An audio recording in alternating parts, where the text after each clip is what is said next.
Hi everyone, তোমাদের সকলকে স্বাগত আমার নতুন একটি ব্লগে। আজকে আমি তোমাদের সাথে সুইজারল্যান্ডের জুরিখ শহরের ভিউটা কীরকম সেটা তোমাদের সাথে শেয়ার করব। সেই সঙ্গে এখানকার রাস্তাঘাট কেমন, এখানকার লেকটা কেমন, সেগুলো সব তোমাদের সাথে আমি শেয়ার করব। তো আমার সাথে থাকো ও পুরো ভিডিওটা স্কিপ না করে দেখতে থাকো। জুরিখ কিন্তু এক সুন্দর শহর, যা তার প্রাকৃতিক সৌন্দর্য ও সংস্কৃতির জন্য বিখ্যাত। এছাড়াও তোমরা এখানে যারা ভ্রমণ করতে আসতে চাও আসতে পারো। তো এখানে এলে তোমরা এক নতুন অভিজ্ঞতা তোমরা অর্জন করতে পারবে। এছাড়া হচ্ছে এখানের যে টিপটাপ রাস্তাগুলো, মানে এখানে রাস্তাঘাট পরিবেশ সব কিছুই যেন এক মানে ছবির মতন। কোথাও কোনো ময়লা নেই, কিচ্ছু নেই, সব কিছু একদম পরিপাটি। এই কারণে হয়তো সুইজারল্যান্ডকে পৃথিবীর স্বর্গ বলা হয়। তো আমি এই জুরিখের থেকেই হচ্ছে তোমাদের পুরো এখানকার জুরিখের যে রাস্তাঘাট পরিবেশ এগুলো তোমাদের শেয়ার করছি। তো তোমরা বলো ভিডিওর মধ্যে যে কেমন এখানে। তো এখানে কিন্তু রাস্তাঘাট তোমরা দেখতেই পাচ্ছ, রাস্তায় কোনো ময়লা নেই। এছাড়া রাস্তাতে সাইকেল চালানোর জন্য আলাদা লেন আছে, হাঁটার জন্যে আলাদা লেন আছে, এছাড়া গাড়ি ঘোড়ার জন্যে আলাদা লেন আছে। তো আমি সেই রাস্তাতেই হেঁটে যাচ্ছিলাম। তো যেতে যেতে দেখি যে আজকে সুইজারল্যান্ডে ম্যারাথন দৌড় হচ্ছে। এটা আমরা আগে জানতাম না, কিন্তু হুট করে এসে দেখি যে এখানে দৌড় হচ্ছে। তো সেই কারণে দেখতেই পাচ্ছ ব্যারিকেড দিয়ে এই জায়গাটা বন্ধ করে রেখেছে। তো যারা সুইজারল্যান্ডের নাগরিক ছিল তারা এই দৌড়ে অনেকেই অংশগ্রহণ করেছিল।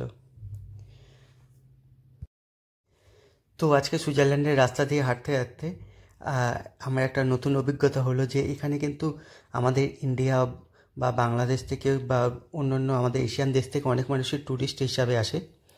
তো আমি রাস্তা দিয়ে হাঁটতে হাঁটতে আমাদের ইন্ডিয়ার বেশ কিছু মানুষকে দেখতে পেলাম।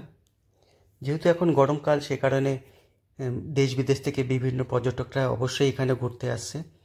আর শীতের সময় একরকম অভিজ্ঞতা হয় সুইজারল্যান্ডে, আর শীতকালে যেরকম বরফে ঢাকা থাকবে, গরমকালে তার ঠিক অপোজিটটা।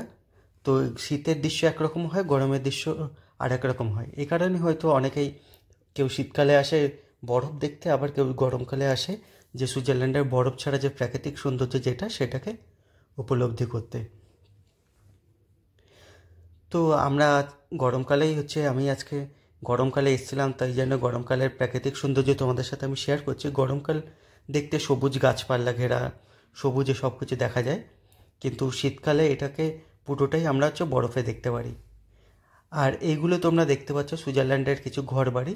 এখানে ঘরবাড়িগুলো দেখতে কীরকম হয় সেগুলোই তোমাদের সাথে শেয়ার করছি। আমাদের ইউরোপের ঘরবাড়িগুলো সেম একই রকম হয়ে থাকে, মানে ইটালি, ফ্রান্স কিংবা সুইজারল্যান্ড, জার্মানি, এখানকার ঘরবাড়িও সেম একই রকম, কোনো রকম তফাৎ দেখতে পাওয়া যায় না।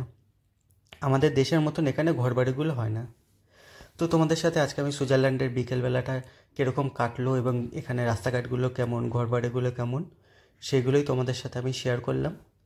তো আশা করি সুইজারল্যান্ডের সৌন্দর্য ও এখানকার রাস্তাঘাটগুলো দেখে তোমাদের অনেক ভালো লেগেছে।